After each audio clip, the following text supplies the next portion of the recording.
everybody. Welcome to another episode of Altar Call, a Married at First Sight podcast, where we will be talking about Married at First Sight, Season 18, Episode 2. I have a very special guest today. I am excited to have him on. His name is Jason Reed, the co-host of A Perfect Match, a Married at First Sight podcast, where he covers MAFS, Love is Blind, The Ultimatum, and he covers a million other shows. And he's from the Rob Has a Podcast community. And I'm just excited to have him here. Hi, Jason. Tane, great to be here. Listen, this is our first time officially meeting, so I have to ask: do you love me? I hope that eventually I will get to love you as I get to know you better. Good. Yes, guys. Let me give a brief history. Like, I have been an avid listener of, the Rahab community of Survivor, Big Brother, and all of that. So there was an event in DC. Was that last year, Jason? Because time is a blur for me. It might have even been like 2 years ago. It might Oh have my been God. that long ago. It's somewhere in between the 1 to 2 year mark. Yeah. Okay. So there was an event. We watched Survivor. I believe it is 2 years because it was right after Marianne won or something like that. And there was an after party and went there, was trying to meet some of the people, got to meet Mary. And I saw Jason, but I didn't get to say hi, but because I wasn't sure. And someone didn't wear their name tag. Yeah, that's what I get for not wearing the name tag that everybody else is wearing. That's my bad. So I think we got back and I had followed you and all that, and you sent me a nice message and you're like, "Oh, I'm so sorry, were you there?" And we just became e-buddies, and sometimes we just talk a little bit about reality TV shows. But he said yes to coming to podcast this with me, and I'm so excited. And you're also making history, Jason. You're the first male guest on our podcast. Oh my goodness. I am honored to be the debut member for my male species that sometimes I have to apologize for, especially watching these shows. But I'm honored to be the first. Yes, you should. And we have to mention that Jason's co-host, is now a big star, Asia.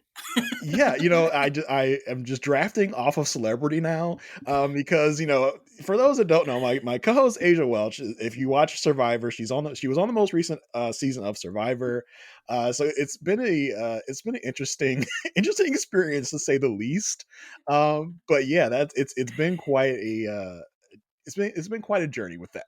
I'll just leave it at that. Okay, I'm gonna ask you further Because if I say any more, Asia will kill me. Yeah, I can't tell y'all how many times I've been threatened with my life if I mention things about Asia's journey on Survivor. So we'll leave it at that. Okay, I wouldn't even say the name Romeo. We'll just move on. Oh boy, yeah. You don't want to say that around me or any of my friends. We will just move on. Okay, Jason, for the people who don't know, can you share your history with MAFS? Like, are you a day one?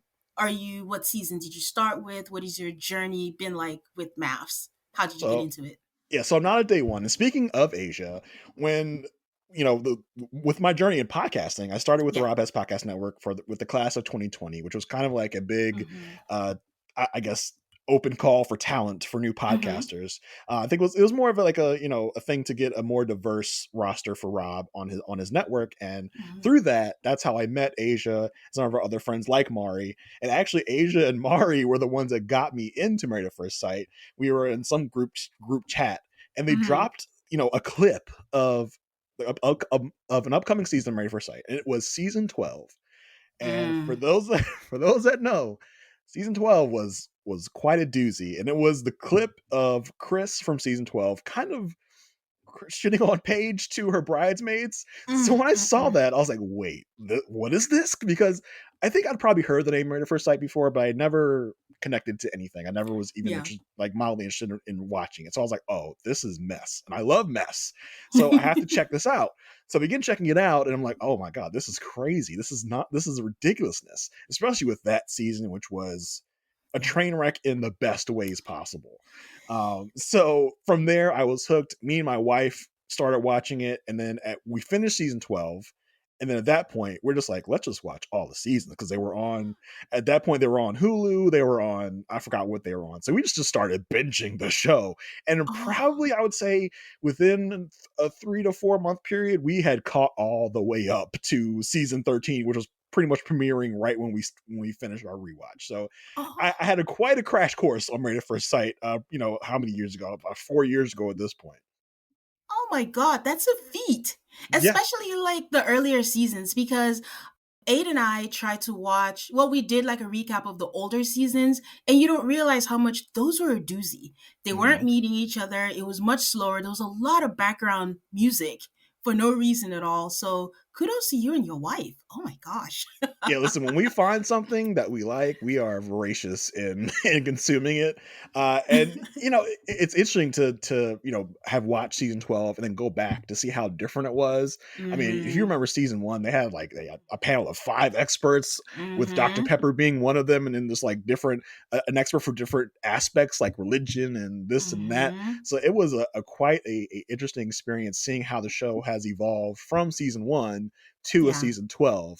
But listen, it was fun, and I got to really find these interesting characters that I will remember forever. And I always tell people, Murder First Sight is such a uncovered gem in our world Yeah. that I wish Mm-hmm. more people were aware of, and Yeah. really just kind of, I mean, because it's on Lifetime. I tell people all the time, like, on the when I do the Love Is Blind coverage, I say, if you like Love Is Blind, you'll like Married at First Sight. It's Yeah. similar things. Yes, it's much longer, and all those things, but you'll enjoy it just the same as you would have Love Is Blind. Married at First Sight doesn't have the Netflix cachet behind it because it's on Yeah. Lifetime. People are like, "Oh, it's Lifetime, where to get that?" So I tell people all the time, like, give it a shot. You'll enjoy it. If you like mess, this is what you want right here.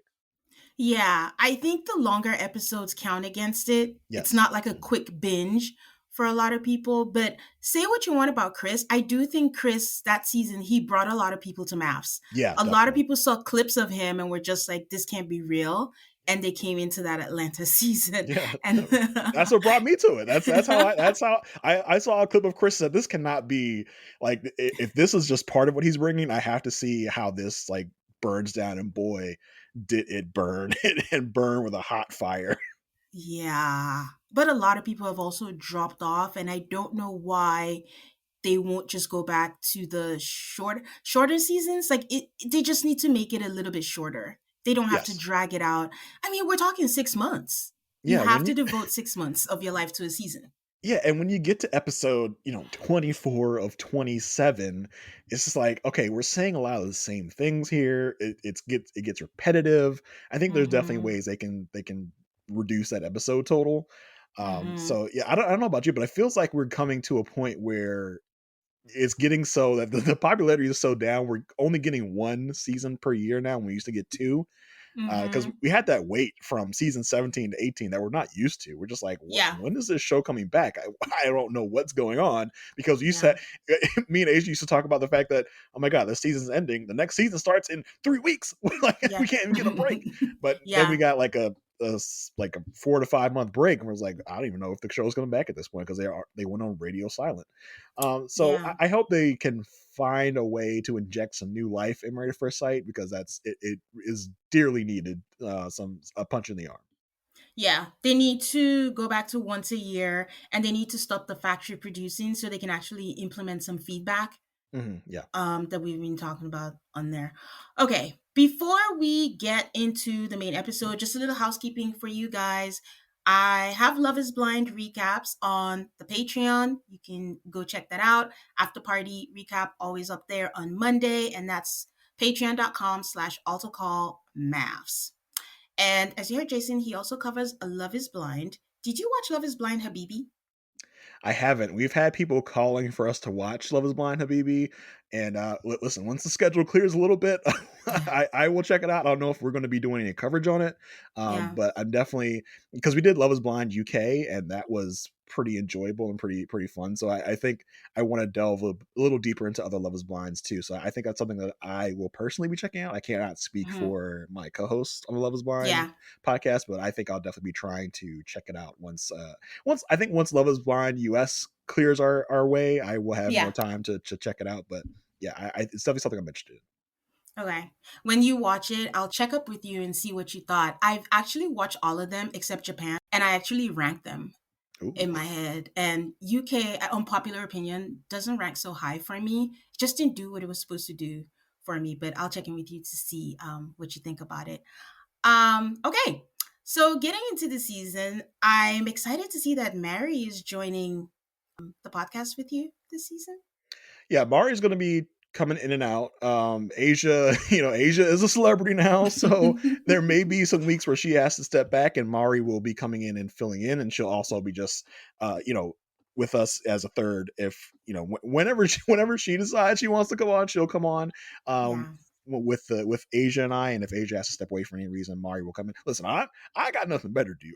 I will be there every week. But Asia is our little celebrity now, so Mari might have to fill in every now and again. But yeah, she will be stepping in and out throughout the season. Okay, awesome. So I didn't listen to episode 2 just so I have to make sure my thoughts today are actually my thoughts, but I Hmm. did listen to episode 1 that you guys did. So I'm excited to actually talk about some of your opinions because I share one opinion that you have. When we Oh, get to it, I'll bring it up. dang, But just I one, was just one. yeah, That's all I get. Oh my gosh.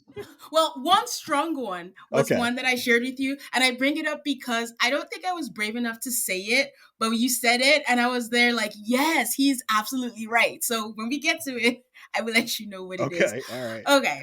So we're talking about episode 2 today, but what did you feel about episode 1? Was it great? Was it good? Did you get enough out of it? Yeah, episode one, Married at First Sight episode ones are an interesting mix. You either get a lot of kooky characters, or you get characters where you go, I mean, they're fine. And this one was they're fine, they're okay. Like there wasn't anybody that really jumped out to me Mm-hmm. as like, I can think of like a Nicole from last Yeah. season who jumps off the screen at you as a really great, interesting character.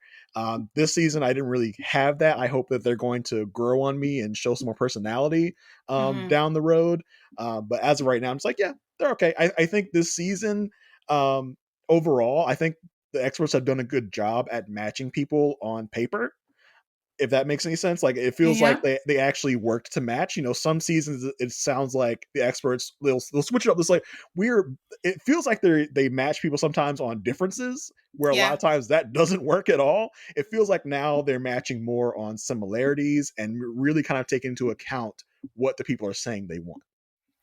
Well, I mean, they are matching in similarities, but I think it's just similarity, like a single thing that they share in common. I think what they took into consideration this time is the physical appearance because Lord knows when I was watching that matchmaking special and someone said a light skinned black man, I want a black man, I was Yeah. clutching my pearls like, MAFS, is this you? Like, we're really doing this? And they actually listened to them. I I think think. they learned a lot from the Lauren and Orion debacle. I think that might be where that comes from. I'm sorry, Lauren and Onion, which is what I call Orion. Um, or yeah. lion. Oh So yeah, many Lions names. short for sure. I think they learned a lot from that, so I think they are actually taking into account. And like you said, I was watching the matchmaking special, and I forgot who it was. I think it was probably Madison, who was like, "I like basically, I want a Caucasian man." I was like, "Oh, Yes. okay, that's pretty forward, but fine, that's cool. Everyone has preferences." Yeah. But yeah, it seems like they really went out of their way to give people what they say they want. Now Yeah. they've done that before, and it's still went down in flames. So we'll see how that Hmm. goes. But at least they are seemingly listening to the participants with what they want. Yeah. And the cast is older this season, and people are Hmm. excited about that. And I just don't think it makes a difference. I Yeah, just, I, we've I, learned that. like I told Asia, F boy knows no age. Like it's like Exactly. you could still be a mature boy age and still act like a child. I just think Yeah. you have a better chance of finding a more mature person if you cast older. So yeah, I think the youngest is 29 this season. Yeah. So Hmm. hopefully that does something for us. I don't know. Yeah. We'll see. Okay, so the episode starts with Madison and Alan, and you guys, you know that last week, my guest and I were kind of tough because we are shallow people, and we were just like, there is no way, like, this is gonna be a problem, and it just wasn't. And Madison seemed fine and seemed happy, and there wasn't even any friction, and I love that for her and him, you know? Yeah, I think a lot of people were discounting Madison to think that maybe she is a little more shallow than she may be. That Yeah, she may be very obsessed with looks. And I yeah, mean, she told us that she was done with the pretty boys, and it didn't matter. She just wanted someone that would fit her lifestyle. And yeah. honestly, I think on paper. Alan is a Mhm. fantastic match for her. Yeah. And we saw them meet, and it was like, oh, okay. I think this might work. I'll talk about Mhm. why it may not work like down the road, but for Okay. now, for this first meeting, it's like, okay, you guys seem to really be vibing, and it really just seems to be easy for y'all with this first meeting. So far, so good for right now. Yep. Alan is pleased with what he sees. Madison gives a big smile and actually gives him a hug. And I do want to make a correction. Last week, I thought that it was her dad and her brother in law that was walking her down the aisle, but it was actually her brother. So apologies. I mean, She, it was still odd that she had both of them walking down the aisle. It's like, okay, I mean, I don't know. That's true. I agree. Like, why do we need two? yeah. Um, she did bring the banana to give to him. And Jason, I need to know, what were your thoughts on the banana as a gift? Like, So I mean, listen. Well, the banana it wasn't the only gift, right? Like, yeah, it wasn't, but I think it's weird. I mean, obviously, and that's part of what I think might be part of the issue down the road, right? Because Alan likes to make a lot of dad jokes, like, mm, and that's fine at first, but he kept making them. Like, it was a constant yeah. thing. He was making little stupid jokes. I like that she brought the banana with her and put it in her bouquet. That was cute. That was fun. I just don't know if that's going to start to wear on Madison the further down they go, and he just can't stop Stop. making dad jokes. I Hmm. noticed that they seemingly put like left in the edit every dad joke he said, and I'm wondering Yeah, if that's some sort of foreshadowing for like she's going to get tired of this and be annoyed. And I do wonder, like, I cannot help myself but to compare these people to past participants. of course. I'm wondering if this is a like going to be kind of a Gina Clint situation where she's just kind of Oh, not going to vibe with his personality and with his sense of humor. So that's what I'm wondering if we're going to run into that down the road. I think you have a good point, and I think we never know anything until we know what the attraction level is. I think that determines a lot of things, and we never know how they really truly feel until like the honeymoon. Yeah. Because on the wedding day, they all say, "Oh, he looks nice. He had a great smile. Oh, yeah, definitely pretty." But sometimes they lie. Yeah, So, once the adrenaline wears off, they're like, "Wait a minute! Like this isn't my type. This isn't my person." Because a lot of with these weddings, the people get so high on this, like, "Oh my god, this is happening. This is this," and whoever they see in front of them, unless there's a huge red flag, it's just like, "Hey, this is my husband now. This is my wife now. This is great. This is fine." But then when we get really into it, and you mhm. spend some time together, it's like, "Oh, okay, this may not work." Yeah, because never forget, what was his name? Eris? He gave Yeah. her Oof. a standing ovation, or he was clapping, applauding her, and he had no attraction to her. So, so we never know until the honeymoon. Still one of the biggest unsolved mysteries of Married at First Sight history to me. Anyways, Madison and Alan, that eye contact that they had, boy, it was very intense. They were Mhm. really staring into each other's eyes.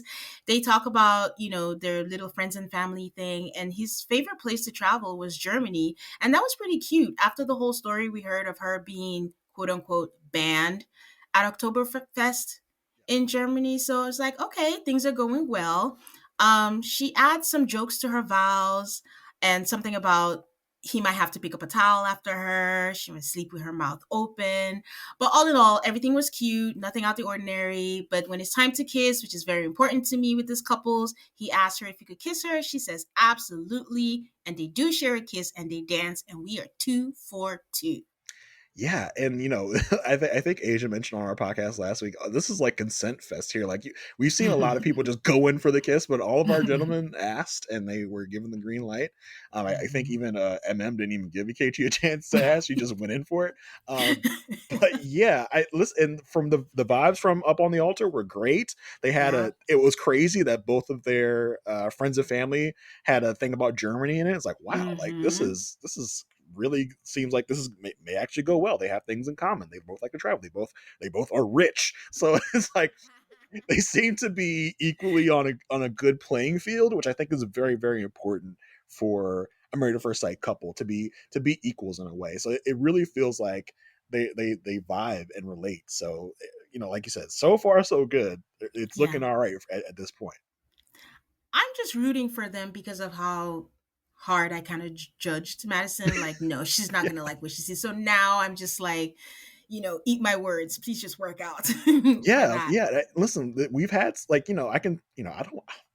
I don't want to shade people myself, but it's like we've had some couples that are just like, really? Okay, this work. So it can work. It's a thing. Like they don't have to be, I guess, what people would conventionally subjectively call people equally attractive, right? It's like, Yeah. so this could be one of those couples.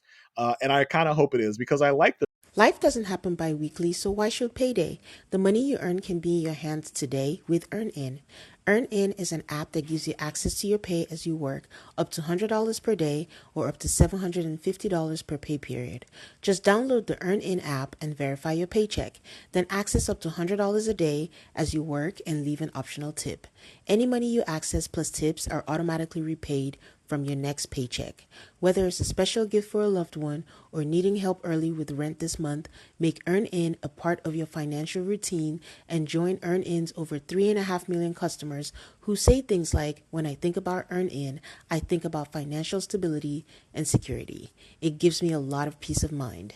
Download EarnIn today, spelled EARNIN in the Google Play or Apple App Store. When you download the EarnIn app, type in AltaCall under podcast. When you sign up, it'll really help the show. That's AltaCall under podcast. Subject to your available earnings, location, daily max, and pay period max. See earnin.com/TOS for details. EarnIn is a financial technology company, not a bank. Bank products are issued by Evolve Bank and Trust, member FDIC. vibe. I like their easy style of communication because when they were outside on the balcony, like it Mm-hmm. seemed to flow very well. He was making his dumb dad jokes, and she seemed to be okay with it at this point. But yeah, like listen, I hope this is one of our couples that are a success. Listen, if we have any success, I'll take it, you know? At this point, yeah, yeah, because I think we're lucky nowadays if we get one couple. So hopefully, I have my eyes on is this? I'm trying to think of like what my predictions are for right now. I think maybe Alan and Madison are my number one couple right now. Is that crazy? Is that a crazy thing to think? Really? Over Camille and Thomas? Those are my number one right now. Yeah, I think Camille and Thomas would be probably second for me, but Okay. I think after seeing this meeting, I think Madison and Allen are my number one at this moment. And it's kind of crazy for me to say that. I don't even think Yeah. I don't even think I was thinking that at the end of our episode 2 podcast. But in between that and this, I might be putting him up one in my rankings. Okay. And listen, Okay. We'll see. After party helped because Madison seemed Yeah. to be talking very easily about Alan. It was like, because listen, Yeah. we can read some people in after party. We'll talk about that also with another couple. But it Mm-hmm. seems from what I was reading, it was like, okay, she seems to still enjoy Alan, even if they're not Yeah. together. He didn't piss her off too much that she cannot stand speaking. I remember, um, I forgot which number season it was with Lindsay and Mark, but every time they were on after party, it's like, oh, they hate each other. They hate each other with a fiery passion. So, and it's seeing Madison talk about him, when he wasn't there was good. So unless she's a great actor, it seems like things are okay. Okay. We are rooting for them. But Madison tells us she's excited, that she's happy. He looks good in a suit, and his eyes are beautiful, which is true. I didn't notice that in episode 1, but I did notice it this episode, in the second episode.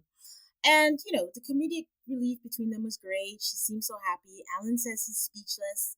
Good vibe, good chemistry, and she's a great looking woman. I will say that I noted that Madison didn't say, "Oh, he's a good looking man," or "he looks good." She just said he looks good in a suit. His Tame, eyes are Tank, beautiful, what do you and expect from he's Madison? tall. You can't listen. She didn't pull an Alyssa, okay? Like, leave her alone. How much you want her Jason, to say? Like, I am just podcasting and reporting what I watched. I'm not saying anything. Just saying. She didn't say that. I'm just saying what she said.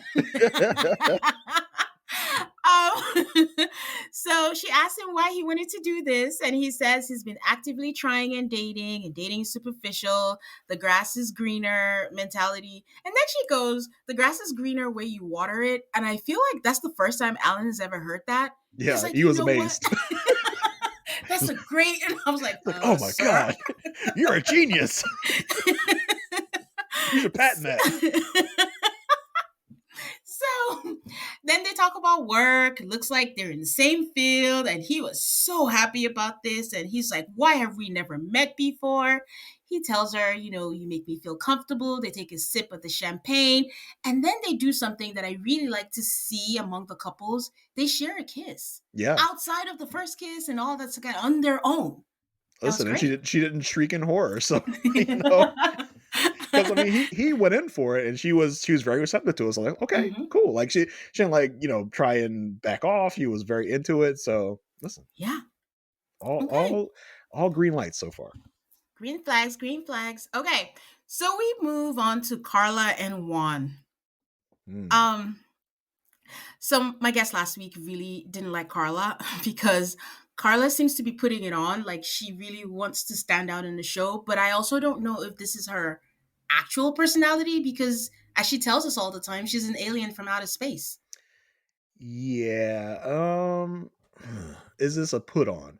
I think it's probably 80% real, 20% put on. I would say. Hmm. I think this is her. I think this is her energy. This is her style. She's very kind of granola-y. She's very. I mean, I'm one with my body. I'm with the energies. I'm ethereal. So I think this is kind of genuinely her. Whether you like um, it or not is a different story. But I think this is yeah. mostly her. So I know you guys said that you didn't think that Carla and Juan win the running for the Cheetah Cheetah. Oh no no no! Let me correct you, Tane. Okay, because okay, I think they are definitely in the running.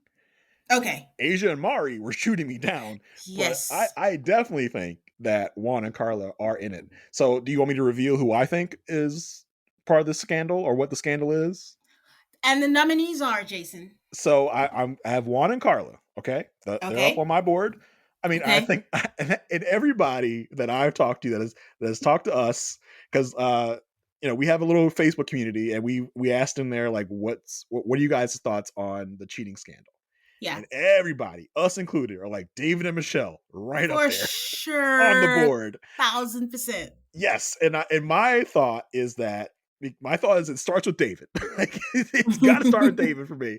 I think David and Carla are going to do whatever, and then Juan and Michelle are like, okay, sure. Because if this is a true couple for couple swap, which is what I think we're being sold, and we all know Married at First Sight that watch Married at First Sight. They will sell us a bill of goods and then bait and switch us real quick. So I don't know what this is actually going to turn out to be, but if this is a couple for couple swap, I can see Juan and Michelle Sure. getting along because they both seem to be like serious people that aren't like, you know, aren't crazy people. And then Yeah, David and Carla seem to be kind of like these go with the flow types. And David seems like an immature F boy, just from what we've seen so far. I don't know what it is, but yeah. that's just the feeling that I think a lot of people get. So I think that's what's going to go down here.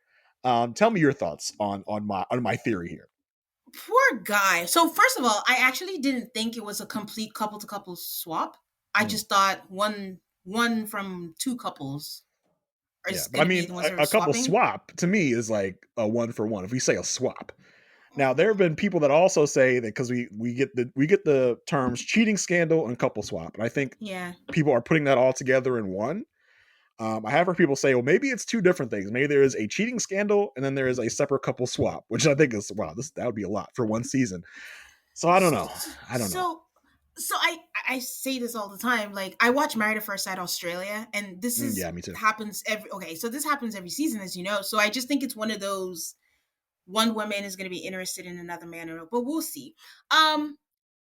Carla, David might turn out to be like Woody. We judged Woody out Really? hard.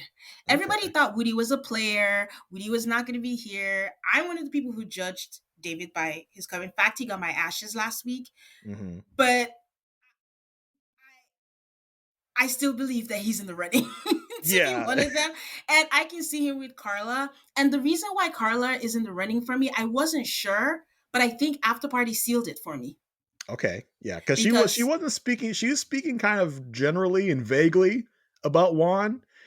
So I was like, doesn't say this goes very far.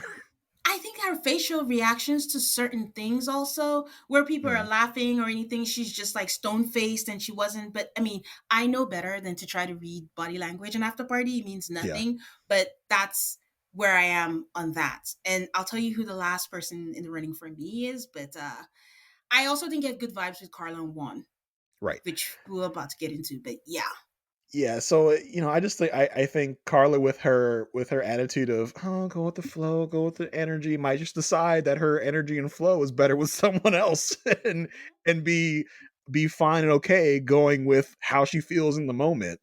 And then yeah, David just seems like he's kind of like he's a 36-year-old man child, so man, child, yeah. that can go any which way. So that's my thing. And what sealed it for me was later in Juan and Carla's segment where they both say they haven't really dated Latinos before. It's like, Mm, okay, so mm-hmm, you are used to dating outside of your culture and mm-hmm. all that. So that to me was like, okay, so you're definitely willing to go with someone because when Asia and Mari were shooting me down last week talking about, well, Juan says he wants someone that can understand both sides. Like, okay, but that's not what Juan usually dates. And I think it's easy for I think it's easy for anyone to fall back on old habits and old, uh, you know, old ways of life Was when yeah. something goes wrong. So I think that was also part of what more this week said. I think I'm on to something with the Juan and Carla. Yeah, I think you are too. And I think the thing we learned with MAFS is that people think they know who they are, what they want, and then when you hand it to them on a platter, they realize like, oh, maybe Yes. not. This isn't what I want because one is being conflicting because he seems very proud of his culture. He wants someone that understands it, but then he throws in, I want someone to understand my American side. So you would think that Carla would be the perfect fit for it. But one has told us in so many ways, I'm an intricate guy. His friend said, you're a complicated guy. And I think when someone tells you who they are, we should listen. Yeah, So exactly. And one is also going to when be someone problem. tells you who they think they are, maybe don't believe them. Because I think those Carla's like, I'm very deep. And it's like when someone tells you that about themselves, like it's like I'm a good person. When someone says that, they're usually not a good person. I'm looking at you, Alyssa, from season whatever. Yeah. And so that also rings alarms in my mind. Where she's like, I'm very deep. It's like, okay, sure you are. Yeah, but going back to what you said, on paper, they seem to match because she goes on this whole thing and is like, I'm mentally prepared. I can feel that he's prepared. We are mentally connected. I wish we could telepathically talk to each other. That's her side. Juan, Hmm. on the other hand, is getting emotional, telling us that his life has been a series of unknowns, that being an immigrant coming here almost doesn't feel weird because he embraces the unknown. Like, he was going around. I got the gist of what he was saying, but in my mind, they both communicate the same way. We're going round and trying to tell us something at some Yeah, point. and if the women weren't melting at how Juan looked, with the Juan's, vulnerability and openness was just making them melt even more. It's like, okay, we get it. You're the whole package. You're hot and you and you have emotions. We get it. All right. Although Love is Blind is telling us that this vulnerability might not mean a thing. So, you know. Exactly. Exactly. If you don't know anything about Juan, guys, you should know that he loves dancing. Like, he tells Loves us it. every 5 seconds, like, he loves it, can't do without it. So last week we were wondering if the parents could make Carla's wedding because they had gone for the grandmother's birthday, but it looks like they were in town. But her mom wrote her a letter while she was getting ready. One of her sisters, brought it. So we learned that her dad doesn't want to be on camera, and her mom is supporting her dad and not showing up, which I will say again is wild to me. I don't know how you have a child getting married, hopefully for the first and last time, and you're willing to not be there for them. Because I do think I understand not wanting to be on camera. Your child signed up for it, but I think you can cut a deal where you're there, but maybe they don't put you on camera. But Yeah, they cut and then around you, blur you, whatever whatever you want them to something, do. whatever you want. And then for both parents, like even the mom that's be like, okay, I'll represent both of us. It's just always wild to me when parents go to that length not to support their children. So just Yeah, me. so yeah, I talked a little bit about this on our podcast this week. Like as a father myself, I could not think of of a reason why I wouldn't be there to support my child. Like you said, this could be this.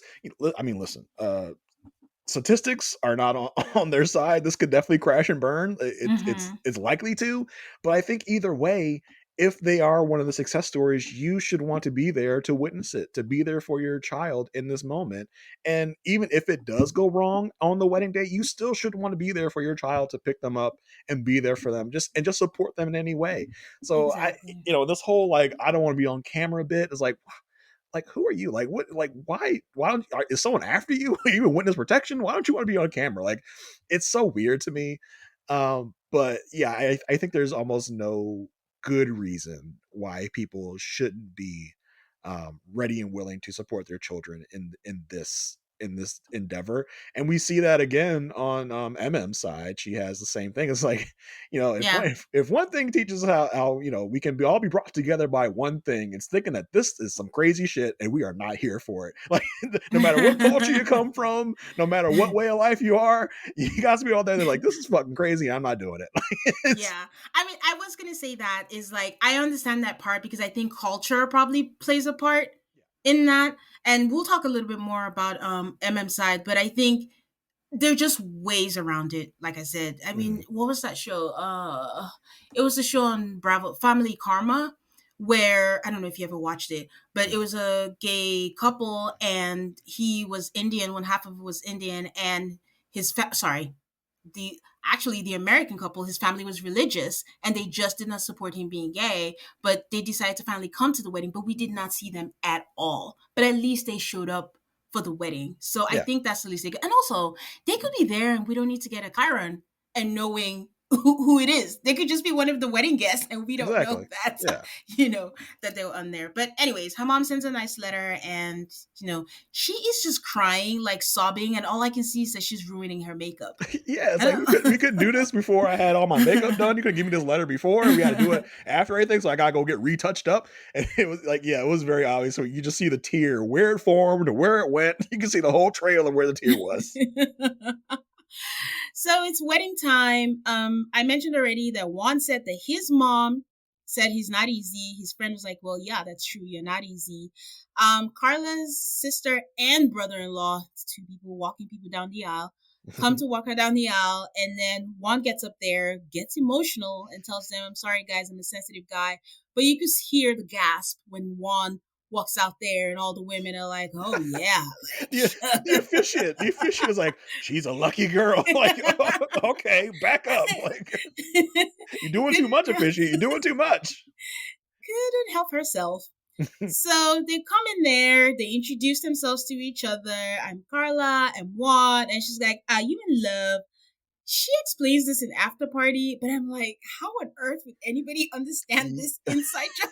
Yeah, and she was shading Juan for not understanding the inside joke of her fame. Like, what are you on? What are you talking about? And then it was one of the weirder meets, I think, because she like kisses her finger, scrunches it at him, and he's like, I'm Juan. She's like, I'm Carla. Carla. She's like, are you in love? It's like, wow, okay, you are doing a lot here. Like, this is one of the odder meets, I think. So I don't think Juan's reaction to in the first impression was great. I don't Mhm. know what you thought about it, but he seemed like, huh, okay, she's cute, but not quite my type. And then he just had a plastered, frozen smile on his face, was how I read his first impression. What did you think? Um, let's see. I just don't know if Juan is a super expressive guy in the first place, so I'm not sure if I'm able to read him correctly at any given moment. He was definitely thrown off with the "Are you in love yet?" So Yes. I think that started off on a bad foot. He's like, "Ooh, this girl's crazy. She already says she's in love with me. Oh, this is bad." So I'm not sure if I was able to read him right. When when we do all the stuff to sit down, then that's a whole other thing. But up at the altar, I wasn't sure how to read him. He obviously, like, I don't know if he ever gets excited. I don't know if he ever shows it on his face, or if he Yeah. just always has this kind of expression on this like stone face expression on him. Because I haven't really seen anything to to challenge that. So I don't know. Well, we'll see. So Juan tells us that she looks beautiful and her hair is pretty and she looks like she'll be fun. Carla says that, oh, I missed a part. They kiss, guys. So he asks her, "Can I kiss?" And she goes, "Yes." So I'm like, okay, this is going great. Did we learn that Juan's brother is a tarot card reader? Yeah, I love that part because she's saying all these things that she does, and she's a sound healer. I was like, okay. I was saying last week that it's a good thing we got the sound bowls out of the way. Like we didn't have to wait until the retreat. But she says this, and he's like, oh. You get along great with my brother. He reads tarot cards. It's not like a you like my brother because he likes that crazy stuff just like you do. It's not for me, but you love him. But I mean, their body language was good because this whole time they're talking, his hand is on her leg. Hmm. So, I think that's good. So Juan talks about, going out because she asked, do you go out? He says he's a pretty serious person. Because I think when the friends and family had been speaking, they did mention that he has multiple streams of income, which Carla found very She was like, excited, very she's like, excited. ooh, good. Stay at home wife in my future. Um, but yeah, that was a weird. I mean, first of all, he has 3 jobs he's doing right now. He has 2 Yeah. startups and a sales job. So I'm like, And a how are construction company. Yeah. how are you finding time to do this? Let alone she has 3 jobs as well. It's like, so what are you guys doing here? Is this another, I hate to keep bringing up Gina, but is this another Gina thing? Like Gina's opening a store so she doesn't have time for this nonsense.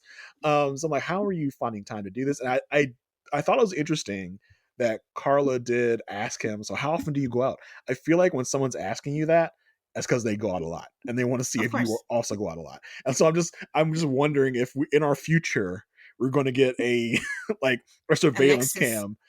Yeah, well, yeah, like that, a surveillance cam of Juan walking around his apartment waiting for Carla to come home from the club. It's like 3 a.m. She's still not here. 4 a.m. She's still not here. She stayed out all night, and I was here at home. I'm just wondering if that's in our future because when someone says that when they're within the first 10 minutes of meeting you, Yeah. I think that means she likes to go out. She's gonna go out. She is. And that's the thing about MAFS. The way they edit stuff makes you always try to read between the lines. Like, are you foreshadowing something? Does this mean something? What's waiting for us down the pipeline? So, Yeah.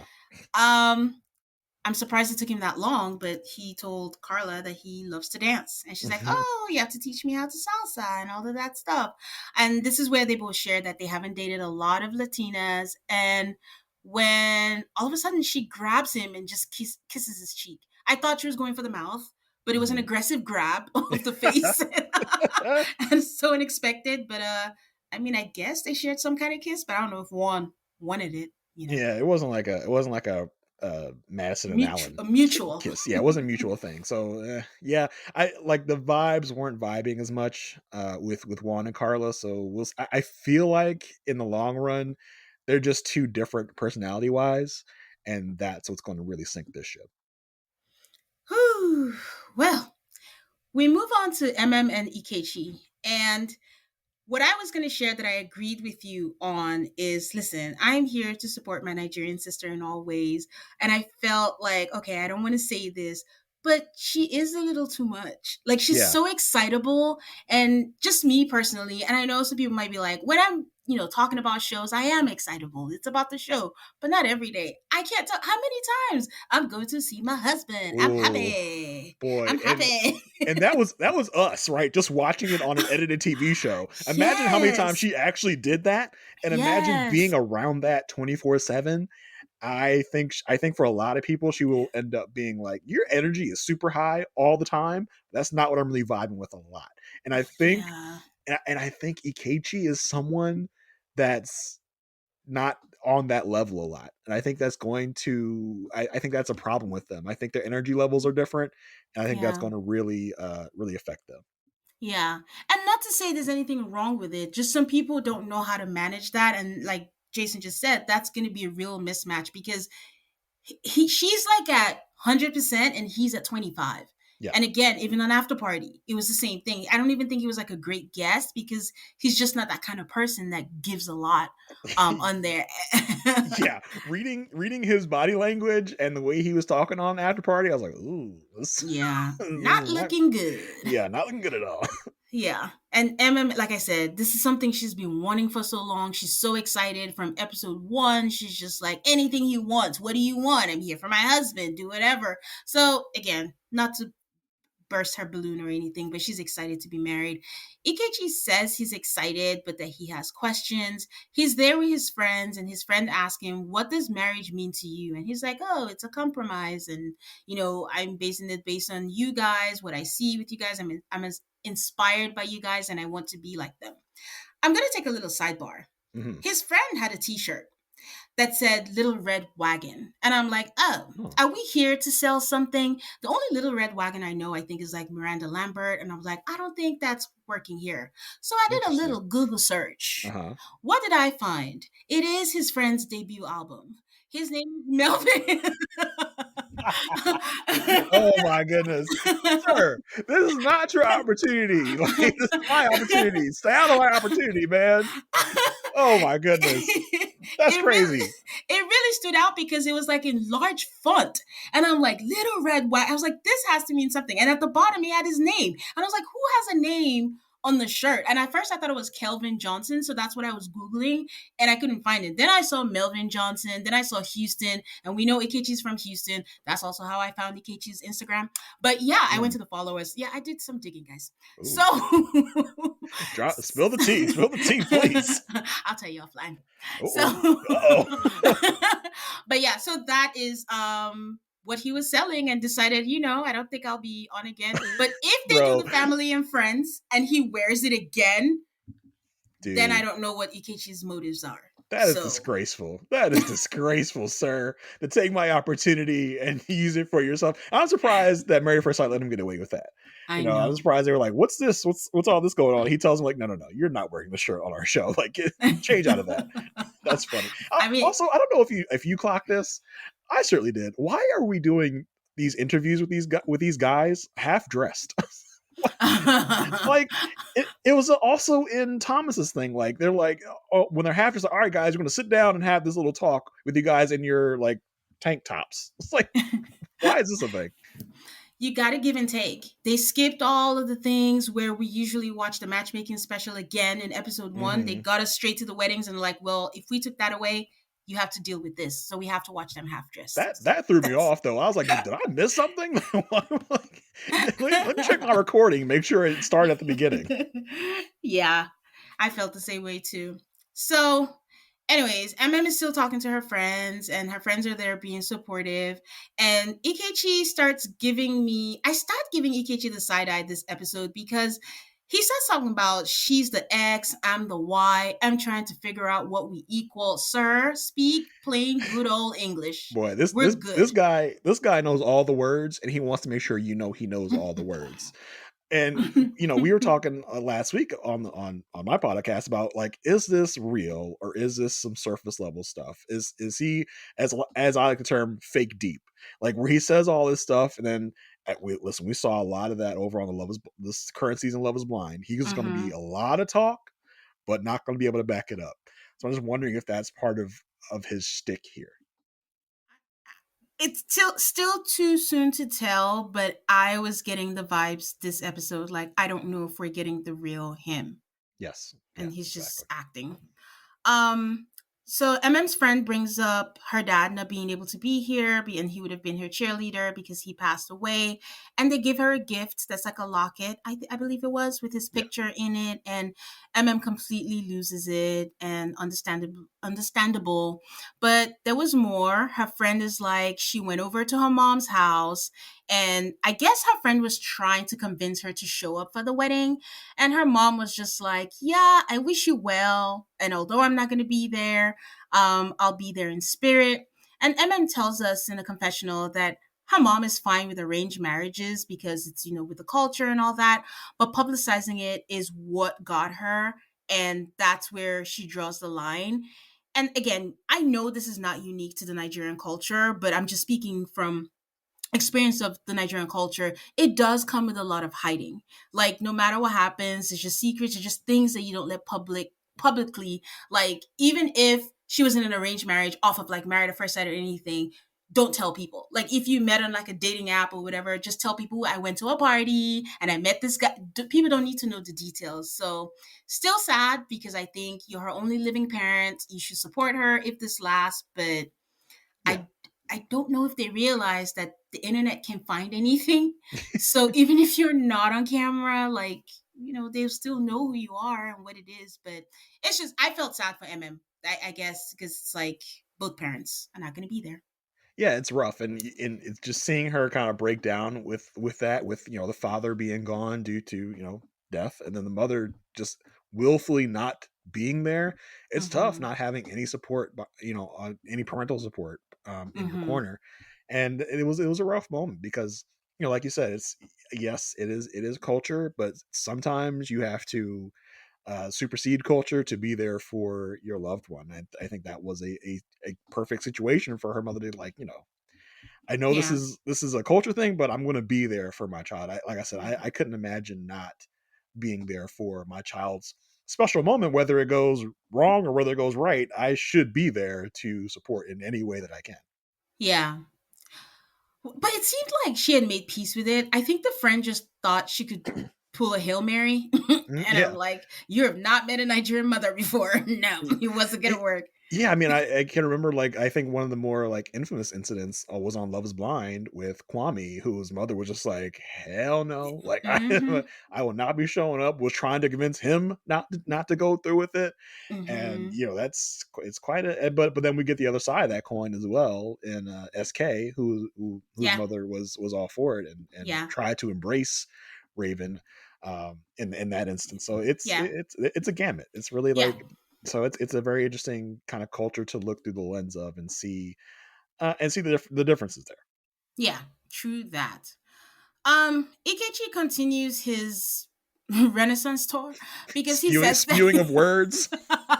he wants to write a poem for her, and he says that sometimes he's hesitant to share his creative side because they fall in love with that and not him. I'm like, Oh who does brother. this guy think he is? Oh brother. This is an excuse for like, for I was I saw this flowery language to her, and then when she met the real me, she didn't like me because Oh I, my I kind of gosh. suck. Oh gosh. So while they're getting ready, MM drops that she was engaged before. I watched the Oh matchmaking special, but I must have missed that if it yeah, wasn't shown. I don't recall them saying that on the matchmaking special at all. So that to Uh, me, when she said that, I was like, oh, wait a minute, oh, what's going on here? So I would yeah. love to get a little more background on that. Mm-hmm. We Tane, probably will. Tane, you're apparently a special investigator, so maybe you'll find something. I don't know. I'll let you know. I'll keep you updated. I Yeah, haven't please done the do. search yet. But it definitely sounded like it was something that went down and was not Yeah. positive. Yeah. She receives the writings from Ikechi, and she also sent him a gift and tells him to keep it for their 1 year anniversary. And then I think someone makes a comment like, "Oh, she's in it," but I think the tone was more like, "Okay, like, can we get started first before we get to 1 year?" And Yeah, I couldn't tell it what the was a gift was. decanter. It was like a liquor decanter. It's like that's kind of Okay, basic. Jason. It was. It was like sometimes I feel like they bring out a catalog of stuff for these brides and grooms. Okay, we got a married first. Like if you can't find anything inventive, we got a bunch of stuff we can just send over. Like it's like a I think a lot of it is like a Polaroid camera or like a photo book or these liquor glasses. Like we can just pick something and we'll send it out to them. Well, I'm glad you said that because I wasn't sure. I did have like, is this a decanter? I'm not sure. But then it had like the almost akin to live, love, life or whatever. It was yours, mine, ours. Hmm. But what were the other things? Like it had to be three things, right? I think there were individual glasses for them. Oh, I think they were okay. dressed up as a bride and a groom. Yeah, I'm pretty sure that's what it was. Oh, okay. I was just like, what is this? I don't know. I'm always interested to know how they choose which gifts. And they always seem to choose the gifts that are like, okay, we could have done without this, but okay. Yeah, and we heard on After Party from Carla that Juan got her a swim cap. I'm like, what? I mean, you showed a banana. Show the swim cap. Just Yeah, I clean. mean, come on. Like, I think we could cut out the fourth or fifth time someone says something because that's what happens in these shows. They say the same damn things 4 or 5 times. We could Mm-hmm. cut that out to show some more unique stuff like these gifts. I think we got time. I think we can cut some stuff. Yep. Ikechi meets with his mom, who he said has supported him his whole life, that he was raised as an only child by a single mother, and he finally walks through, and once he walks through, all the women are nodding and they're all happy to see him. And he And actually he showed some personality. He's like, "Oh, you guys look good." But can we back up to the poem? Okay, yes. What did you think of the poem? Well, I had thoughts until after party. Yeah. It was just a lot of words. As Aid used to say, word salad. It was just a lot Hmm. of classes in session, something, something. I don't even know how he thought this was supposed to be romantic. It didn't read romantic to me. I think he thought he really ate with that. Yes. And when I'm hearing it, I'm just like, first of all, it seemed a little like elementary. Like it wasn't very deep. It was like he just tried to really find some rhyming words and he did it. It's almost like I don't know if you really hit the way you hit. He's lucky that the women were just like, oh my god, he has bars, and didn't embarrass you and look around like, what the hell was that? So I think he should be happy with the reception he got. I mean, also, he could have written roses are red, violets are blue. MM would have been like, come through Yeah, words. So yeah. He doesn't understand what he was dealing with. She would have been happy with anything. He would have had with there once was a man from Nantucket, and then like on from there. But yeah, he really thought he did something there. Like the way he was like, I'm gonna like explain to her like why I'm doing this, and like yeah. really like where I'm coming from, and then for that to be their product, I was just like, okay, that was it. That was what you got. He thinks a lot of himself. And Oh yeah. again, I'm trying to go easy on these people because we don't know them yet, but we'll see how it all plays out. Listen, If we're in a season right now where we're being burned by these men, and I think that's really like between this and Love Is Blind and previous seasons of those shows, yeah.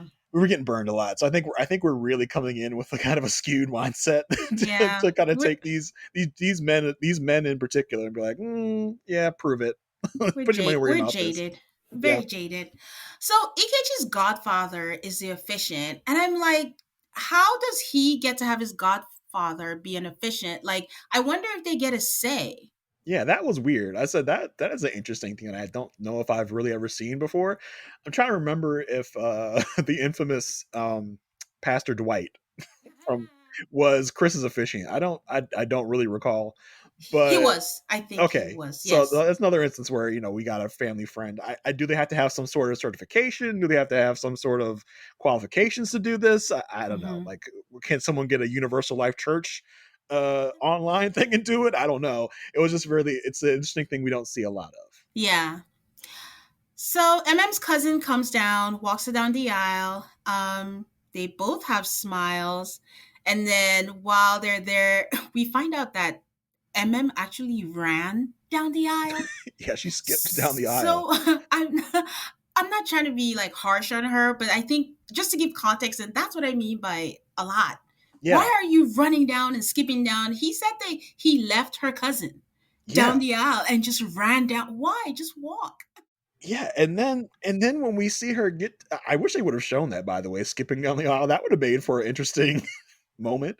But then when she gets up there, she's just making these giggling noises, and she's like has Oh. her tongue on in her teeth. I'm like, this is not a great first impression. If I'm Ikechi, this isn't a great first impression for me. Well, two sides of the coin. Like, at least she's excited and she likes what she sees, Yeah, rather than the other side of like, ugh, what do I have in front of me? But it was a lot of, but you have to remember you just met, so yeah. She's you know, like, no she's like, personality. I'm like, what are you doing? What is that? He does nod over to his family and is like indicating, I guess, that he likes what he sees. I'm not sure if that's what he meant I mean, we got because we got a little bit of a indication on after party of what that might have been, but yeah, I don't know. yeah, but it wasn't matching. It wasn't matching all of it. And then we get a random cut to someone and it's like Ikechi's boss. I was wondering why we saw it, but again, we find out in After Party. Listen, After Party just gave a lot of context this episode, so we find out why we get to see her. Ikechi starts with his vows and starts with "Where you been?" and she finds that funny, and then he suddenly his vows become a prayer. Yeah. And was there a moment that they cut out with just like, okay, everybody bow your heads, or were we just supposed to realize that we were praying and everybody bowed their heads? I wasn't sure when we made the transition, when we made the switch. I mean, whatever it was, they all knew because, I mean, he told us also they're the praying kind, which again, her family received very well. Yeah. But people like Tyler have made me very wary of if you're praying, I don't know if I should be scared of you right now. Yeah. They do all of the things, and it is time for the kiss. And MM goes full 90 degrees, guys. Boy, she went in. Tilts, She went in tilts like a all the way. velociraptor, like ah, like, oh my god. And she devours him. Oh yeah, like that's a good word for it. Devoured him. She went for it. He was trying to ask, and Yeah. while he was trying to ask, she went for it. He's like, oh okay, like we're doing it. Oh my god. The thing is, I can't read anything. So even if I'm cringing, all I care about is how is he receiving it? And he's just a chill guy, so we don't know.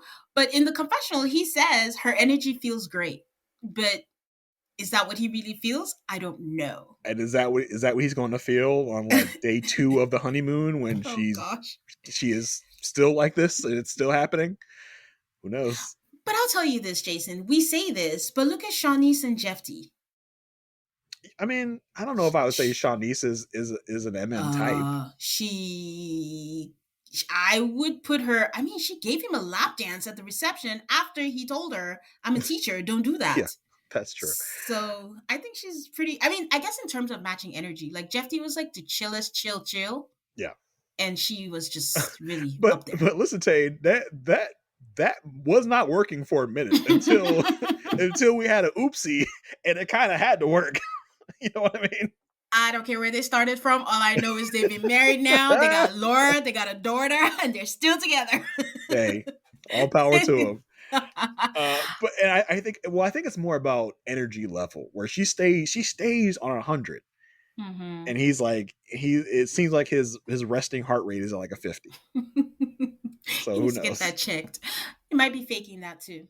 But they do answer my question in heritage because from the beginning I've been saying that Ikechi hasn't mentioned anything about his heritage because he does have a Nigerian name and you can identify based on their names which tribe they belong to. So MM clarifies that her dad is Igbo, which Ikechi's name is, and he says there's no one Igbo in my family. We just like the name and Yeah. the meaning. So I was like, oh, there we go. So that's the answer to that. So So was he just not Nigerian? Like, no, he's not. okay. Although his mom had a name, Aminata, which could be Nigerian, but I don't think she is. It sounded West African, but also she might have just liked the name. Well, I mean, we know And they like to take names, so so who knows what that is? yeah, I mean, his last name did sound Nigerian, but I just stopped investigating at that point. So yeah, Mm. because he did say he used to have an O, and that tracks with what I saw. But who knows? Maybe we'll get more afterwards.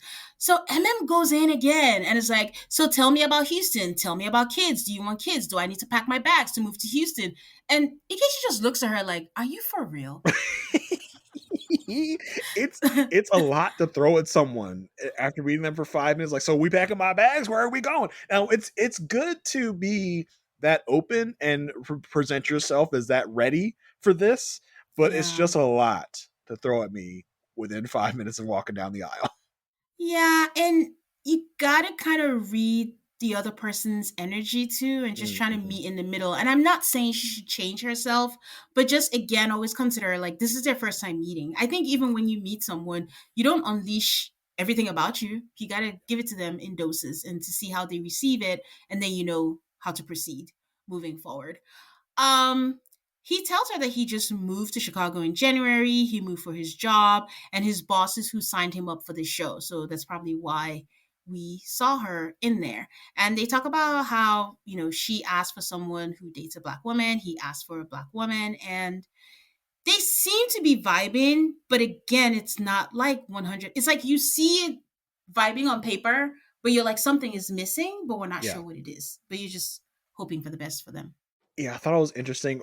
Like in before the lead up to the wedding, it was interesting because there's a lot of talk of leaders. Like, is he going to be a leader for me?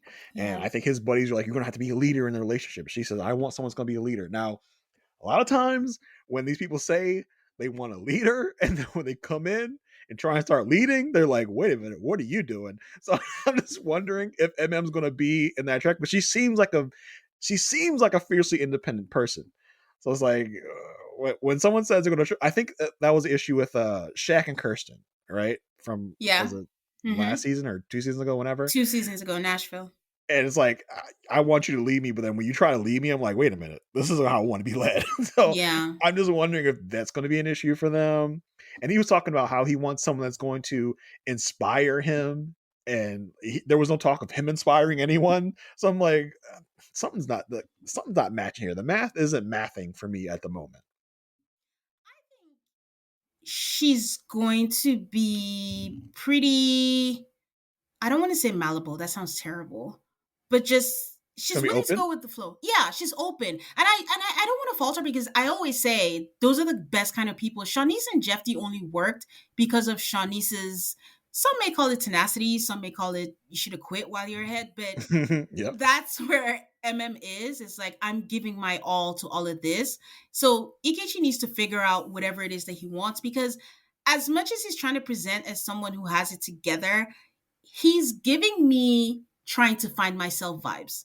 Like I'm presenting like I have it all together, but I'm still inside trying to figure out who I really am. But I Gotcha. could be wrong. Yeah, I I, could I be could definitely completely wrong. see that. And I think we've been talking about comparisons, Yeah. and maybe it's because he kind of looks like him, but he's giving me Tim vibes as well from Love Is Blind, where it's like you say you're ready for this, you say you want this, but at the first roadblock, are you going to be dipping out? So I don't know. It's giving Yeah, me those vibes. as long as MM doesn't nap, we're good. Yeah. Don't take any unauthorized naps on my watch, okay? And then we'll be fine. Respond to text messages too. Yeah. We get a quick reminder of Camille and Thomas. I think they just didn't want us to forget. Thomas is still on a high. I want to shout out to a listener, Sandia. I hope I said this right. I kept saying Thomas is very, very familiar. And she was like, maybe because he looks like Apollo from The Real Housewives of Atlanta. And I'm Mm. thinking maybe that's what it is because I My keep. thing was, yeah, my thing was I thought he looked like Elijah Wan from a Oh few God, seasons ago. no. And I Yeah. was saying on my podcast, like, maybe that's why I judged him so harshly in the beginning, because he looks so much like Elijah Wan to me. What is there to judge Thomas about? He's a I don't know. sweetheart. It's at first he seemed like he was just kind of unserious guy, but then when we started getting into all the family stuff, I was like, oh, okay, I kind of like him at this point. That's not to say that he can't be terrible down the Yeah. line, but Mm-hmm. I think I misjudged him at first. Okay.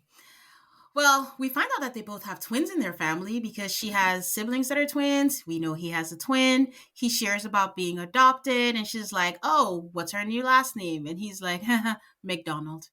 So she's like Camille McDonald, which doesn't sound so bad, you know. No, I So mean, of course, he has to make the joke like, "I'm not going to inherit a McDonald's franchise." Whoa. I was like, okay, cool. Now, I do think their energies kind of match. yeah, How do you feel about the match so far? I think it's a good match. I think that they complement each other. I think she has a little bit more energy. I think Thomas needs to be drawn out a little bit, but I think they'll be willing to meet each other Yeah, often. I want someone on my side.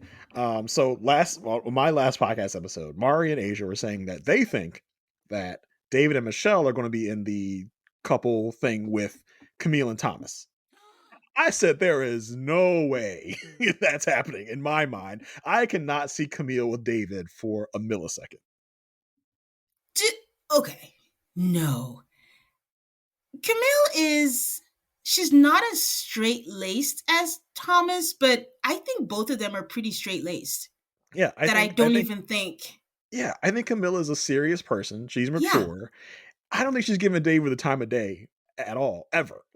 So for me, like they said that, I was like, you have to be kidding me. And they were like, oh yeah, definitely. They can see Camille maybe giving David a shot. I said there's no No. freaking way. I No don't way, no see way. it. And they're trying to tell me that Michelle might be the one to kick it off with Thomas. I said no. Michelle, no. No Do they way. remember Thomas arranges his clothes by color? Like and to stop, like, no way. He's gonna overthink it. But yeah. Anyways, Thank they you. remind I us just want that to make they're sure there. I wasn't crazy. I just want to make sure I wasn't being the I crazy mean, one. you might still be crazy, but in this case, you are not. Okay, I'll take that. So our final couple is Michelle and David, the much talked about Michelle and David.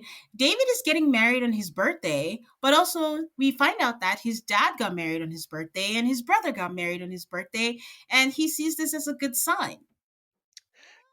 I see this very Unless bizarre. Like, how did this work out that you're getting married on your birthday?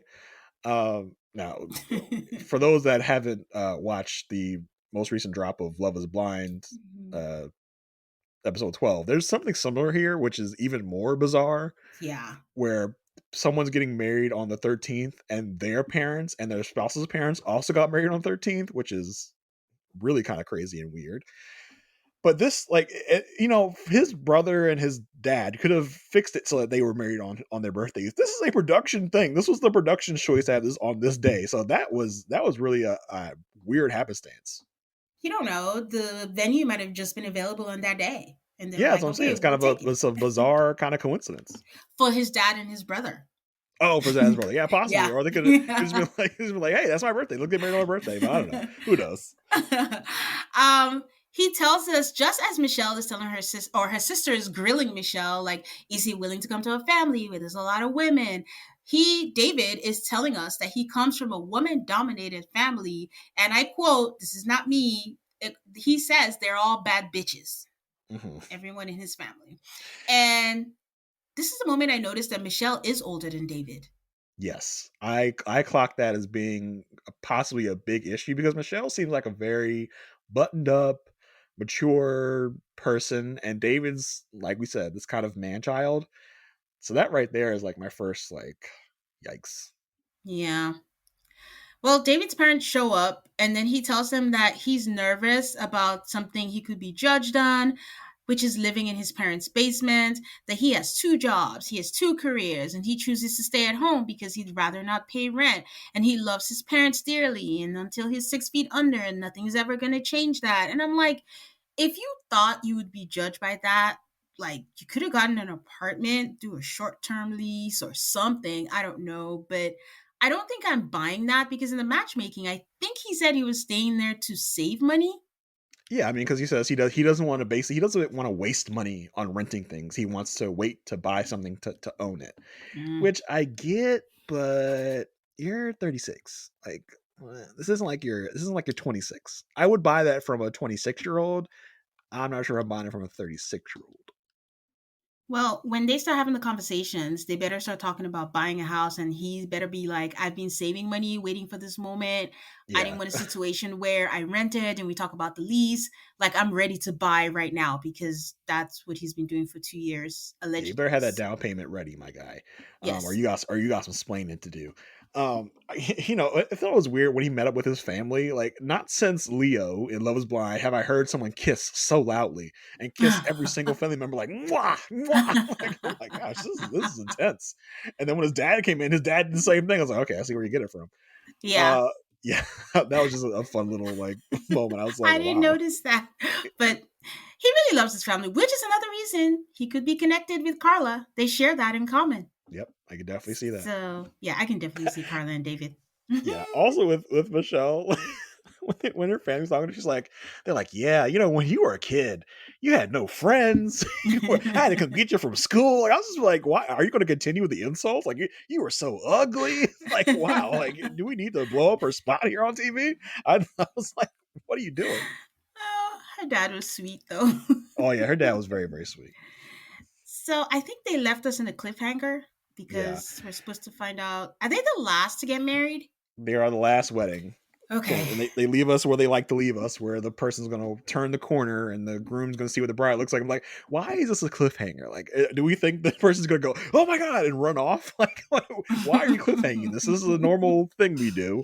Uh, I wish a cliffhanger would have been him explaining to her that he lives at home and see what her reaction was going to be. Like, that's where I wish they would have cliffhanged us. But, oh well, when do you think he's going to reveal that? He's going to reveal that, when they go sit down. He's going to reveal it during the reception. Where do you think that bomb's getting dropped? after when they sit down with the champagne, because she might ask like, "Oh, where do you live?" He was like, "Oh, Mm, funny thing, I live with my parents." yeah. Ooh.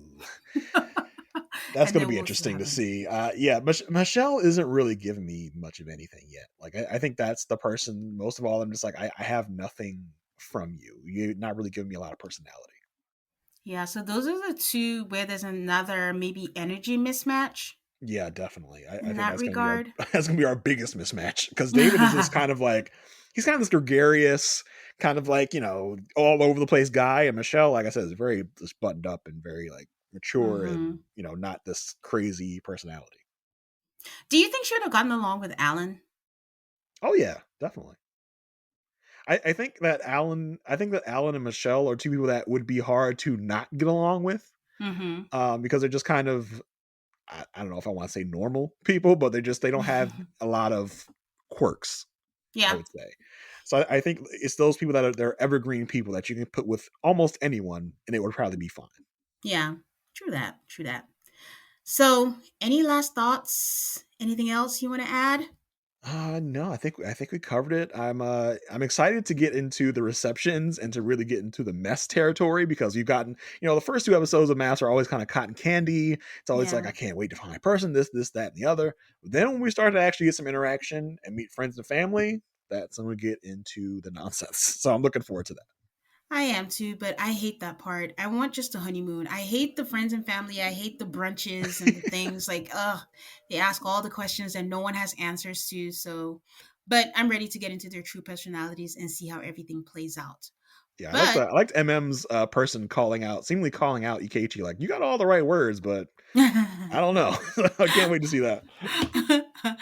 okay, so before I wrap it up, Jason, who has your bouquet for this episode? My bouquet is going to go to Madison. Okay, because Lord knows a lot of us thought Madison going to take one look at Alan and be like, nope, not doing this. We thought she was going to pull an Alyssa from Alyssa and Chris and run off, but no, she's there. She seems to be into it. So bouquet to her for overcoming expectations. I can see that. I can see that. Tane, who has your bouquet for this episode? my, my bouquet goes to MM's friends. I think they really stood in the gap for her parents not being there, and they really supported her and they made her feel very, very loved. And it's always good to have a reminder that there is actual love besides romantic love, and this is a good example of that. Nice, nice. Who has your ashes? Who has my ashes? I think my ashes go to Carla's family, Carla's parents, I should say, for sending a note, be like, "Sorry, we can't be there. Like, but we're cool. Bye." That was weird. So my burn ashes go to them. Okay. Where are your burn ashes going this episode? They are going to Ikechi. Mm-hmm. Again, I don't have enough facts for anybody I give my ashes to right now, but Ikechi just gave me vibes this episode that I can't shake off. And I just feel like I'm getting a foreshadowing of things to come where he's going to be like this, like you said, Tim, where he just feels like I'm a cool guy. I have this, I know this, you should match to my level. And I hope I'm wrong. I always hope I'm wrong because I really do wish the best for these people, but it goes to EKG for me. I could definitely say that he's definitely my runner up for burn ashes. Well, Jason, this was so much fun. Can you share with the people where they can find you? Yeah, if you're still on that site formerly known as Twitter, um, I'm at JAYR1085. I am all over the place with podcasting. You can find me on different shows at different times. If you follow me on Twitter, I usually post about it there. I'm actually doing I started a podcast not too long ago called The Good Pod, where me and my co-host Marissa Garza, we actually are going through a rewatch of The Good Wife and talking about every episode of that show. We're almost into season 2. So if that was a show that you were into or want to find a old show that's new to you, you can check out The Good Wife and check us out there. We're also going through the second season of Elsbeth as that comes out. So we're doing those kind of congruently, Good Wife and Elsbeth. And of course, as Tate mentioned at the beginning of the podcast, I am on the Raw Pass Podcast Network on the Love at First Sight feed on the Perfect Match podcast. I know that's a lot of names, but try and try and stick in there. So on the Love at First Sight feed, Asia and I are talking about Love is Blind with Mary Korkowski, and we're also, of course, doing Married at First Sight on the Perfect Match podcast. So come and check that out. We have a lot of fun over there. We also have a little Facebook community. We do that is like a password protected community, so it's like we'll give you the password on every episode. So come check us out. We have a lot of fun, a lot of good times. But yeah, that's me. That's where you can find me. Yes, and if you have not watched The Good Wife, guys, you are in for a treat. So just, check it out and go listen to the podcast as well. You can find us on Instagram and Twitter at AutoCall MAFS. Please give us a 5-star rating on Spotify and Apple Podcasts. And you can check us after party recap on Monday again on Patreon. And I'll be back next week with episode 3. Thank you again, Jason. That Bye, was an guys. honor, Payne. I love it. Thank you. Bye. Thank you. Bye.